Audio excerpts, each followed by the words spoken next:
Welcome to Kiffin's Keep, an intellectual resource for the pillar and buttress of the truth, which is the church. This is a project of the London Lyceum, which is all about serious thinking for a serious church. I'm Jordan Stefaniak, president of the London Lyceum and host of Kiffin's Keep, and as always, I'm excited to be here with you guys today. And as a reminder, if you are watching on YouTube, go ahead and like the video, hit subscribe to the channel so you don't miss anything, and then drop a comment whether you like, disagree, or have some further thoughts on the video. I appreciate your feedback. That helps me to make hopefully better content in the future. If you're listening on the podcast format, thanks for being a subscriber to the London Lyceum. We appreciate it. You help support us do some exciting projects that will be forthcoming to you all in the near future. Now, today I wanted to talk a little bit about what is dogmatic theology. So part of the sort of format that I'm doing with a lot of these videos is once a month I want to talk about what is something, and that what is today is dogmatic theology. And the reason I was thinking about this is in part because I've been writing a little bit on it, but also in part because I was reading Jürgen Moltmann, and I probably pronounced his name without the true German emphasis, but he was talking about dogmatic theology and how it freezes living Christian tradition solid. And this sort of mentality about freezing living tradition solid seems to echo and reverberate quite a bit in evangelicalism, where dogma is a bad word. I can remember growing up in the sort of theological traditions that I was reared in, and even afterwards when I'm in seminary, where people have this sort of rigid idea of what dogma or dogmatic theology is. Dogma is a bad thing. That stands for rigid, hard, cold, logic chopping, people without a heart and a soul, and that are hypocrites. You know, I guess dogma is almost, in a sense, identical or similar to Pharisees in their approach to theology. And so dogmatic theology is bad news. But I don't think that's actually the case, especially if you look at how others have defined dogmatic theology. I mean, I would guess if any of you went and picked up Herman Bavinck's Reformed Dogmatics or William Shedd's, I think, Dogmatic Theology, and I know there's others that are called Dogmatic Theology that they've got it in the title. The point being that if you pick them up, you read them, you're not going to automatically think, oh, these people are just total jerks, and that's, you know, in sort of flow with the modern idea of what dogmatic theology might be. It's sort of the pejorative, this is bad news. I don't think you're going to get that same sense.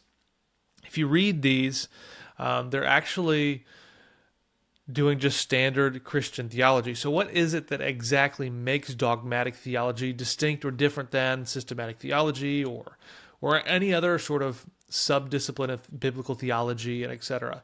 What's the unique differences between these things?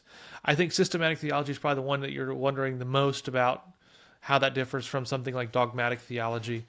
I think dogmatic theology is fundamentally different from systematic theology in that it is sort of receiving and defending the conceptual core of the Christian faith or of a particular tradition's faith in a way that systematic theology is not doing. Systematic theology is more of a wide-ranging, broad, well, dogmatic theology can cover all those same doctrinal areas, but it's doing so from sort of a privileged, fixed standpoint where it says, I'm going to assume the Reformed faith or the Lutheran faith or whatever it is that the Christian faith is true, and I'm going to argue based on that.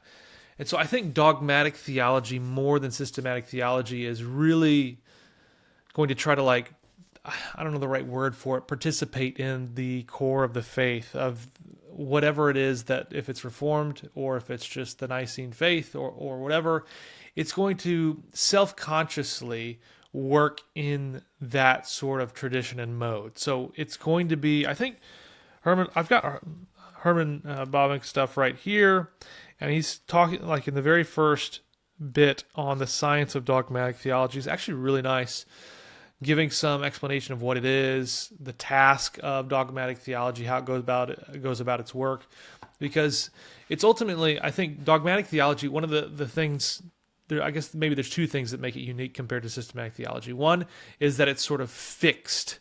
It's got a like immovable sort of approach. Now, a lot of you might say, well, I don't like that idea because that seems to grate against my intuitions about what Scripture should be, because if something is fixed, then Scripture can't have authority over it.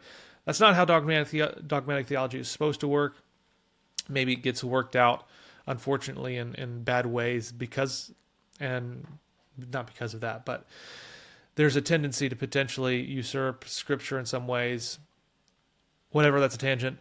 The idea is that it's fixed, where it's not subject to doubt, if that makes sense.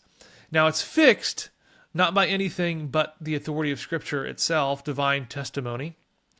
So dogmatic theology is supposed to go to the fountain of all theology and Scripture, but it's going to be recognized. I think this is the key difference. It's recognized by either creedal or confessional traditions.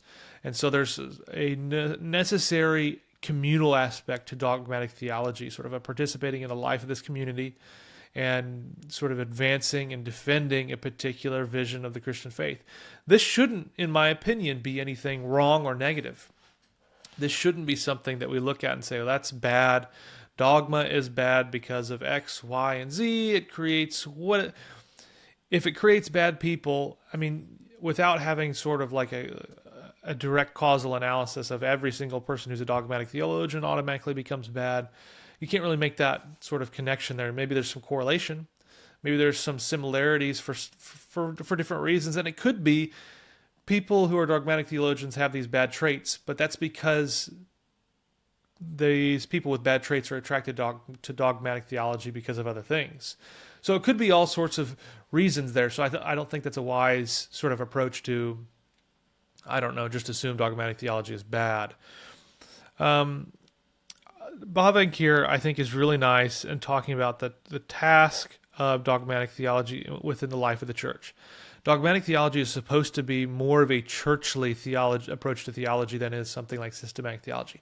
Not that systematic theology can't be churchly, but dogmatic theology is supposed to be subservient to the confessional tradition of that church, and then ultimately is supposed to serve and assist and aid that particular local church or expression of churches in ways. So Bavinck is nice where he talks about the task of the dogmatic theologian is to preserve, explain, understand, and defend the truth of God entrusted to her. The church is called to appropriate it mentally, to assimilate it internally, and to profess it in the midst of the world as the truth of God. I really do think this is a really nice section, in my opinion. So I would commend you to go check out the first couple of pages, the first section on the science of dogmatic theology, to think about the nature and the task and sort of the context of dogmatic theology. So I would guess, when I think about it, dogmatic theology has a little bit of a distinctive nature because it's recognized by creedal and confessional traditions, so it's supposed to be working within those. And I think that's a good thing and not a bad thing, and for reasons that I don't feel like getting into here. But it's got a particular task and context that is focused on the life of the local church and the ultimate end of the local church, which is supposed to be glorification and union with God. And so it's got this particular sort of mode and also vision for what theology looks like. So I think we should all be dogmatic theologians. Now, it is important to mention that dogmatic theology should be limited in scope. It's not a wide-ranging. You should not be getting into tertiary issues as a dogmatic theologian. It's supposed to be defined as sort of that conceptual core of either the Christian faith or of the broader sort of whatever faith tradition you're in, whether that's Reformed or Lutheran or Baptist or something else.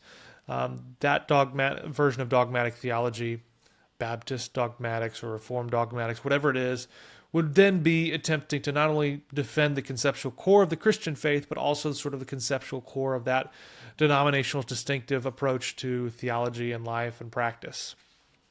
However, it's still not going to expand to every possible boundary of what you could say as a Christian. It's not going to extend to every...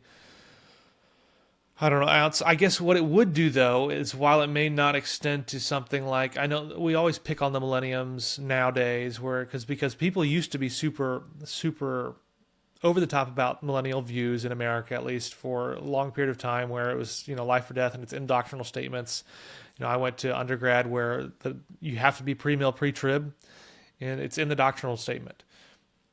I think that's pretty wild, and I think there's been a nice move away from the necessity of having a particular millennial view, saying, oh, no, there's other views that you can have, and that's okay. We can be cool with each other. The point is saying that dogmatic theology is not going to extend to this is something that must be confessed and believed and should be defended in that particular mode or way. However, it might allow its own aspect of dogmatic theology to shape one's thought about the millennium or other areas of doctrine. Maybe the Reformed faith and practice has implications for potential options and ways to think about things. And so that, in my mind, is a little bit about of what dogmatic theology is. And unfortunately, dogmatic theology, that the terminology has gotten a bad rap, and I think that's not fair. I think if you read any dogmatic theologian worth their salt, you're going to find that, wow, this is like just normal theology as I would expect it, except it's reasoning and rationalizing within sort of a confessional tradition. And ultimately, I do think that non-dogmatic theology is a pipe dream. It's impossible. I don't imagine that anyone can really do it. Somebody could be a theologian and say, I'm not being a dogmatic theologian, but they are being a dogmatic theologian because they are making pronouncements in some ways that they're saying these must be believed and confessed. Even if you say nothing should be believed, well, that's a belief in and of itself. It's not just, you can do whatever you want. Jesus can just be a moral exemplar. As soon as you start laying down beliefs, you're going to end up you're drawing lines in the sand. And now you're not going to be a very good dogmatic theologian when you do that, because dogmatic theology is supposed to have sort of these like focus on the local church, like I mentioned, and being within a creedal and confessional tradition. But there's aspects, I guess, of the dogmatic theological enterprise that are inescapable. Just, like the idea of tradition itself. That's something that we can't escape. It's you find it in the scriptures themselves. Paul is commending to the Thessalonians the use of traditions. It's not above scripture, but it is a social context that across space and time that allows us and teaches us to think well about God, and maybe shows us areas that are ways that we haven't thought well. Anyway, that's that on dogmatic theology. I appreciate you guys for tuning in to Kiffin's Keep. I'm keeping this one a little bit shorter just because I think this is pretty straightforward. Not all my episodes are going to be 30 minutes long. I am also very tired these days. Got an infant in the house along with 2 young boys, and so sleep is not really here for me, in part just because I've got a lot of projects that we're trying to work on with the London Lyceum and other places. I've got a book manuscript that's due on introducing classical theism here. I'm recording this in October, and the book manuscript is due in November of 2023. I'm excited about that. That'll probably be released in 2024 or something like that based upon edits. So if you are watching this prior to November 1st, 2023, I'd appreciate your prayers. And if you are watching this after, if you are a four-dimensionalist about space and time, then go ahead and say a prayer, because it'll somehow be retroactively successful, even though it's not really retroactive because there's no privileged access of the present. If you are a presentist, well, then, I don't know, maybe if you're a Roman Catholic or something like that, you can pray and it has some retroactive backwards causation, space-time stuff. Yeah, so the point is, go ahead and pray for me in the book. Maybe here's what you can do. Let's cut out all the space-time stuff, continuum things, and just say, pray for its impact and its use in the church at wide. I really do hope that it's useful. I have been laboring on this for quite some time. It's been a project of mine I think it's got to be at least 8 years now. And it's coming down to the wire, and I'm trying to really edit it. And deadlines are a good thing because they force you to make decisions, but they also force you to realize your limitedness, your finiteness, and the reality is that you're not going to be able to read all the things that you wanted to read in preparation, and you're going to have to make some decisions on what things that are going to get the chopping block, and as well as just, the writing stuff. You write stuff and you're like, wow, I spent a lot of time writing this, and it doesn't really serve the overall argument or the paragraph or the sentence even, and you're going to cut it and it's painful. So a lot of that to say, just pray for me and pray for the London Lyceum, as we've got some really, really cool projects coming up. So if you're watching this on YouTube and you don't subscribe to the London Lyceum premium content, please go check it out. It's just $5 a month, and it's you're going to get access to a lot of exclusive content. Yeah, that's great. But more than that, you're going to be supporting us as we begin to develop some really neat projects. We've got 4 or 5 cooking. One of them is really important in my mind, and we will be releasing that later this year, and super, super excited about it. So just stay in touch and support us in those ways. I mean, $5 a month, that is less than a Starbucks coffee. Like, you go there, it's $5 now. It's wild. Do that, skip something once a month, and you're supporting us to be able to build out these resources. Nobody's getting paid. We're just using this money and these resources to invest in future projects to benefit others, including you. Okay, that's enough of me talking.